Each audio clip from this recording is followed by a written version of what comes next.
No tere 9. klass! Meie tänase tunni teema on aineosakeste soojusliikumine ning sellega seotud füüsikalised nähtused. Tänases tunnis kõige olulisem tugipunkt on see, et me teame, et kõik ained ja kõik kehad koosnevad molekulidest ja molekulid on pidevas liikumises. Molekulide liikumist keha sees me nimetame soojusliikumiseks. Ja siin on toodud siis ühe ja sama keha kaks olekut, kus siis esimeses olekus on keha temperatuur madalam kui teises. Ja siin alguses on keha temperatuur 20 kraadit Celsiust ja teises on näiteks 100. Mõlemas olekus on kehas sama palju osakesi, aga temperatuurid on siis erinevad ja küsimus on, millisel kujul temperatuur keha sees on salvestatud. Ning vastuseks on see, et jahedamas kehas aineosakesed liiguvad aeglasemalt ning kuumemas kehas aineosakesed liiguvad kiiremalt. No mõned siis kohe küsivad, et kui kiired need kiirused siis kehade sees on. Ja vastuseks ma võin siis umbes teile öelda, et 20 kraadi Celsiuse juures õhus normaalrõhul on õhumolekulide kiirused umbes 400 meetrit sekundis.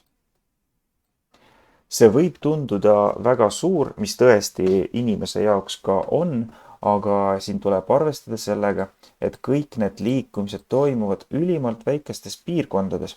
Et kui me mõtleme näiteks sellele osakesele siin, siis ei saa see osake tegelikult päris kaugele liikuda, sest kui ta näiteks liigub siiapoole, siis tema lähedale kohe jõuab ka teine osake, kes põrkub temaga ning see esimene osake on sunnitud siis liikuma siis tagasi suunas. Siin kohas jõuab tema juurde näiteks see osake ning siin ta jälle põrkub ja muudab oma suunda ja on sunnitud siis liikuma väikeses piirkonnas. No võib-olla mõne aja jooksul ta jõuab kaugemale, aga kõik need kiired liikumised toimuvad väga väikestes kohtades. Kui mõelda siis sellele 100 kraadi Celsiuse juures olevale näiteks gaasile, siis siin molekulide kiirused on loomulikult kõrgemad ja 100 kraadi Celsiuse juures õhu molekulide kiirused normaalrõhul on umbes 450 meetrit sekundis. See on ka väga kiire ja kindlasti paneme siin kirja, et mida madalam on keha temperatuur, seda aeglasemad on aineosakesed ja mida kõrgem on keha temperatuur, seda kiiremad on aineosakesed. Need täpsed kiiruste väärtused meile 9. klassis ei ole olulised. Ja võt nende molekulide või siis füüsikas aineosakeste liikumised toovad endaga kaasa üpris palju huvitavaid nähtuseid ja alustame me kõige lihtsamaga.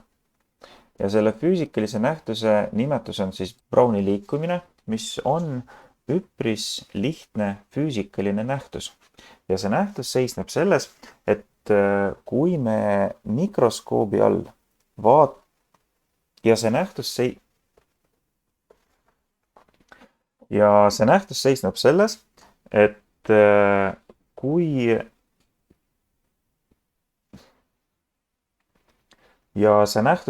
selles, et kui me mikroskoobiga vaatame ülipisikest tolmutükikest, mida me vee pinnale asetasime, te võite märgata, et tolmuke liigub siis kord paremale, kord vasakele, sipleb üles-alla. Et kui ei ole õhku, mis teda mõjutaks, kui ei ole ühtegi seal putukat ega õpilase näppu, siis ei peaks ka tolmutükike liikuma hakkama. Aga siiski, mis põhjustab selle tolmukese kaootilist liikumist vee pinnal? Kui me nüüd võtame arvesse, et kõik kehad koosnevad molekulidest, kaasa arvatud vesi, mis koosneb veemolekulidest. Ja eeldame seda, et tolmutükike, mida me panime siis vee pinnale, ei puutu kokku selle vee pinnaga, vaid puutub kokku vee molekulidega, siis on väga loogiline, et veemolekulid pidevalt põrkuvad selle tolmutükikesega, mis põhjustabki selle tolmutükikese liikumist paremale, vasakule, üles-alla. Aga siiski neid molekule vees on ropult palju. Neid on nii palju, et mitte ükski arvutisimulatsioon, mitte ükski arvutiprogramm ei suudaks korraga arvestada kõikide veemolekulidega, mis oleks näiteks kas või ühes vee milliliitris. Et need molekulid on liiga väikesed ja seetõttu neid on liiga palju. Ja selle tohutu suure veemolekulide arvu tõttu, väga suure põrkumiste arvu tõttu, meie siis nagu meie maailmas, inimese sellises suures maailmas, me ütleme, et selle tolmutükikese liikumine on täiesti kaootiline. Kui teil ei ole mikroskoopi, siis kodus te võite proovida väga lihtsat katset. Teil on vaja kätte saada kuskilt mõni suitsev ese ja pikemal ajal siis jälgida selle suitsu liikumist. Siin videos te näite näiteks ühe suitseva lõhnapulga ja on näha, et alates mingist hetkest suitsev lõhnapulk hakkab siis liikuma väga kaootiliselt ja seda kaootilist suitsu liikumist põhjustabki see, et suitsu osakesed põrkuvad õhumolekulidega, mis lükkavad teda absoluutselt erinevates suundades. Okei, ja meie järgmine teema on diffusioon. Et kui te korra mõtlete kohvitassile, mis seisab võib-olla õpetaja laual, mis asub teist üpris kaugel, ütleme 10 meetri kaugusel, siis kuidas sina tunned ära kohvilõhna? Kuidas see lõpuks jõuab sinu ninna? Ja mida see kohvilõhn tegema peab selleks? Et kui siin oleks täielik vaakum, siis oleks loogiline, et see kohvilõhna aine tuleb kohvist välja ja jõuab sinuni ja sina siis seda sisse hingad. Aga meil on siin tegelikult ju 2 ainet. Üks aine on kohvi lõhnaaine ja teine aine on õhk, millest kohvi lõhnaaine peab siis läbi saama. Võib-olla nad saaksid üksteise sisse mingil määral jõuda, kui kohv saaks lõpuks sellise kuju sisse ja õhk saaks mingisuguse sellise kuju sisse. Ja mõne aja pärast see kuju läheks veelgi rohkem selliseks imelikumaks.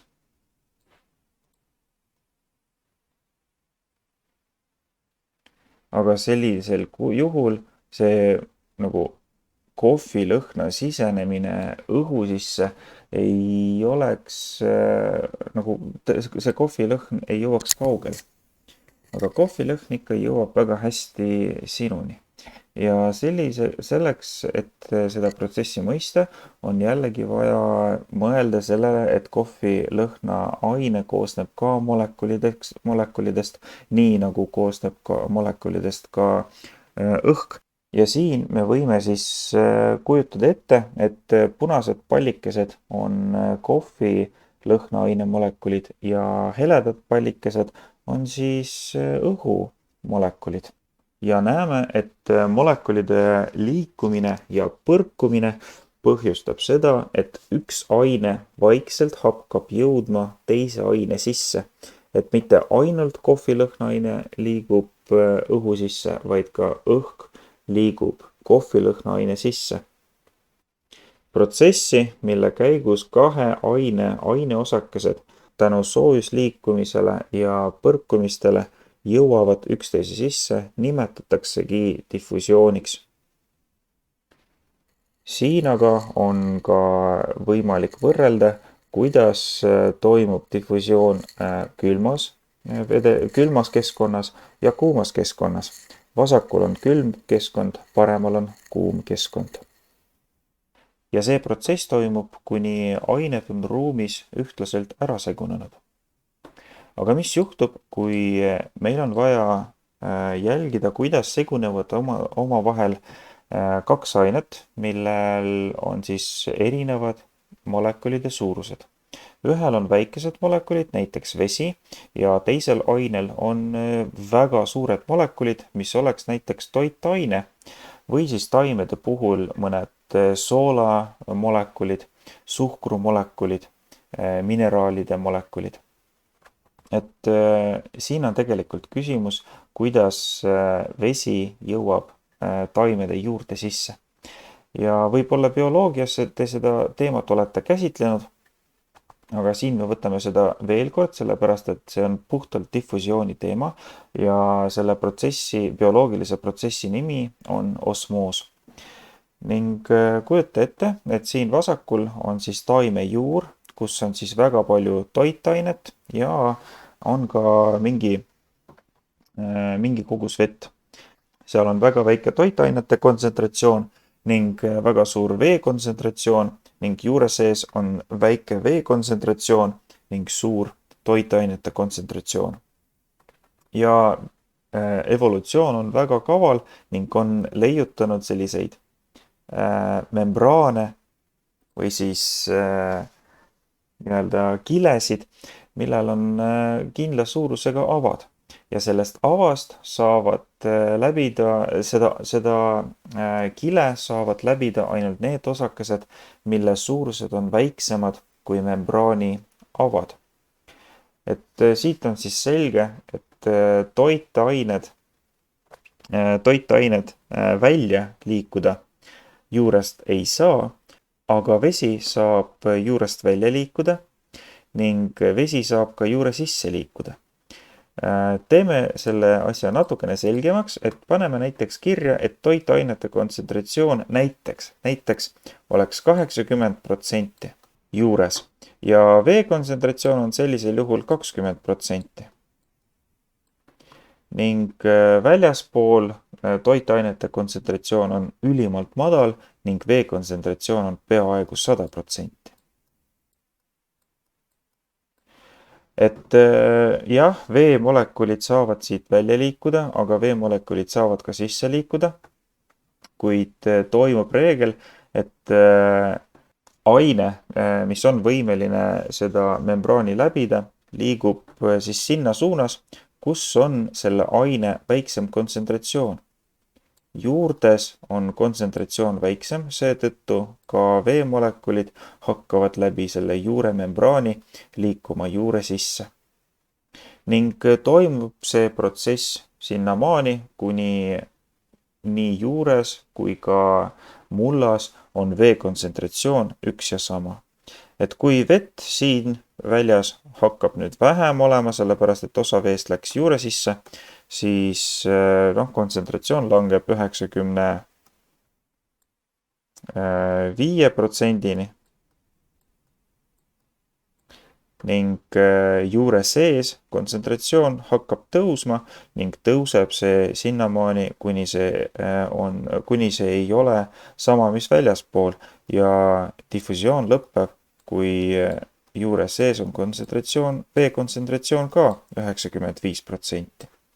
Et sellisel juhul diffusioon seiskub ja diffusiooni, mis toimub läbi membraani, mis laseb ainult kindla suurusega osakesi või laseb osakesi ainult ühes suunas, nimetatakse osmoosiks.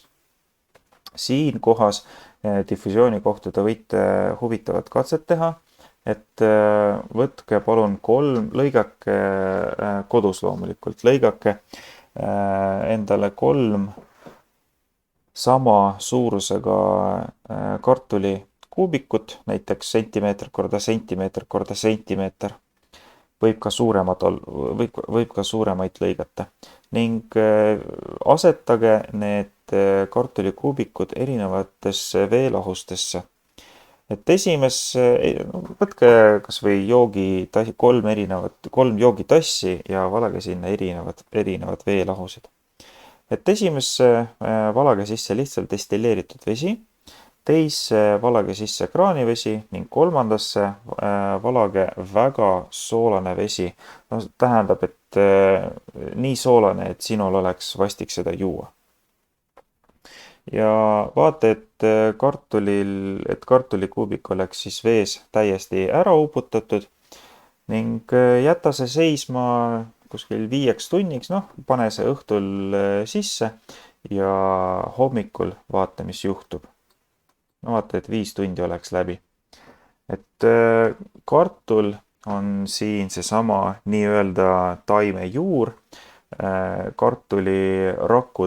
Kartulirakud on membraanid, mis lasevad läbi ainult kindla suurusega osakesi või siis kindlas suunas lasevad osakesi läbi.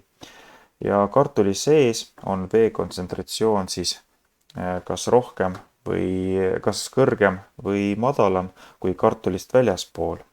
Ja vaata, mis kartuliga juhtub ning pane see vihikusse kirja ja proovi vasta ka ära, miks see nii juhtus.